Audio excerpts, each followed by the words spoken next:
తెలంగాణలో విషాదకరమైన ఘటన చోటు చేసుకుంది. ప్రముఖ రచయిత, కవి అందశ్రీ తుది శ్వాస విడిచారు. ఆదివారం రాత్రి ఆయన తీవ్ర అస్వస్థతకు గురయ్యారు.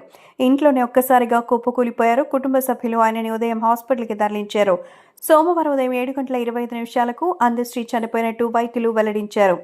ఎంతో సుప్రసిద్ధమైనటువంటి రచయిత డాక్టర్ అందశ్రీ ఉమ్మడి వరంగల్ జిల్లాలో జనగాంలోని రేవల్తిలో జూలై 18, 1961లో జన్మించారు. ప్రస్తుతం ఆయనకి తెలంగాణ కవిగా ఎంతో అద్భుతమైనటువంటి పేరు వచ్చింది. పాఠశాల చదువు లేకుండానే కవిగా రాణించడం ఆయనకున్న గొప్పతనం. మాయమైపోతున్నడం ఆ గీతంతో మంచి పేరు తెచ్చుకున్నారు. అందశ్రీ రాసిన జయ జయ తెలంగాణ పాట రాష్ట్ర ప్రభుత్వం రాష్ట్ర గీతంగా గుర్తించిన సంగతి తెలిసిందే. ముఖ్యంగా ఈ సంవత్సరం జూన్ 2వ తేదీన ముఖ్యమంత్రి చేతుల మీదుగా ఆయన నగదు పురస్కారాన్ని సైతం అందుకున్నారు.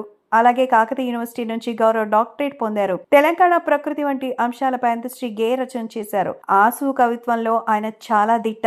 2006లో గంగ సినిమాకు గాను నంది పురస్కారాన్ని సైతం అందుకున్నారు.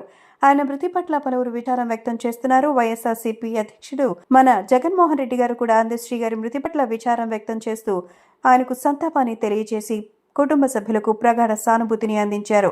అందశ్రీ గారు తెలంగాణ కోసం రాసిన పాటలు ఎప్పటికీ మరువలేమని, ఆయన ఒక గొప్ప రచయిత అని ఆయనకు ఈ సందర్భంగా ఆయన నివాళి అందించారు.